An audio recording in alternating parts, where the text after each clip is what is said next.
कराची की बदउनवान बल्दिया कोरंगी, जहाँ साबिक चेयरमैन शहनशाह नासूर मलीर बल्दिया कोरंगी ने जो बदउनवानी का पौधा बोया था वो आज तक चल रहा है। ताहम अब मुंतखब नुमाइंदे आ रहे हैं जिसमें जमात इस्लामी, पीपल्स पार्टी और यकीनी तौर पर दीगर जमातें भी हैं, PTI भी है और भी दीगर जमातें हैं।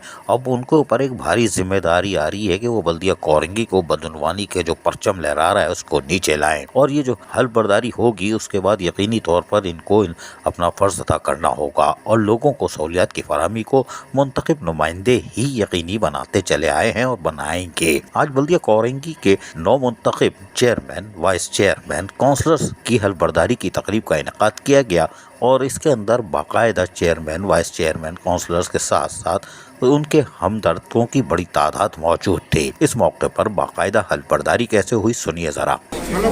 इकरार करता हूँ कि मैं पाकिस्तान से मुखलिस और वफादार रहूँगा और उसके नजरिए इक़्तिदार, सालमियत, तरक्की में इजाफे और बेहतरी को मजबूत करने के लिए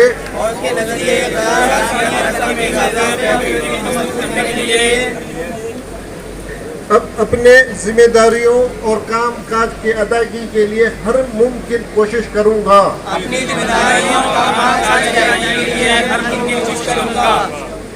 जैसा कि सिंध लोकल गवर्नमेंट एक्ट 2013 के कवायद व ज़वाबित पर ईमानदारी से एहसन तरीके से अपने सलाहियतों और इंतहाई अहलियत के मुताबिक काम करूँगा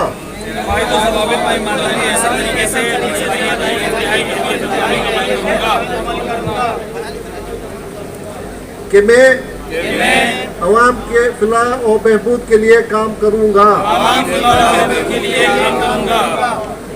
कि मैं माली महासिल बढ़ाने के लिए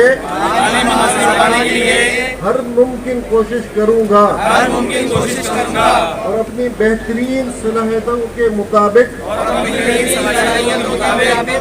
कौमी खजाने में इजाफे के लिए हर मुमकिन कोशिश करूँगा। इन्होंने जो हल्फ उठाया है उसमें कहा है कि हम गैर कानूनी तौर पर कोई तरीक़े इख्तियार नहीं होने देंगे और कौमी ख़जाने को नुकसान नहीं पहुंचने देंगे। अल्लाह करे ये ऐसे ही करें और इसमें कामयाब भी हों, क्योंकि माजी के जो मुंतखब नुमाइंदे थे वो जो चेयरमैन का दौर था वो तो अल्लाह की पनाह लूट मार, बदउनवानी, जाली बोगस भर्तियों का था और रिकवरी तो गायब थी। लेकिन मुंतखब नुमाइंदे ये जो आ रहे हैं यकीनी तौर पर ये बल्दिया कोरंगी से बदउनवानी का परचम नीचे उतार देंगे और यकीनी तौर पर इसमें जमात इस्लामी, PTI के लोग ऊपर आए हैं जो बड़ी तादाद में हैं, तो यकीनी तौर पर इनके टाउन नाज़मीन अपने अपने टाउन की साख को बहाल करेंगे, हमें पूरा यकीन है। बाद अज़ां यहाँ ग्रुप फोटो भी बनाया गया और जीत का जश्न भी मनाया गया। यकीनी तौर पर ये इनका हक था, खुशी थी, देर आए दुरुस्त आए। अब तो 4 साल रहेंगे, फिर 4 साल फिर सब बैठे रहेंगे, कोई बात नहीं। अजीज़ आरिफ, KBS बल्दियाती न्यूज़ कराची। ऐसी ही खूबसूरत वीडियोस फ्यूचर में हासिल करने के लिए रेड बटन पर क्लिक करके और बेल आइकॉन को प्रेस करके हम सबके सब्सक्राइबर बनना मत भूलिए।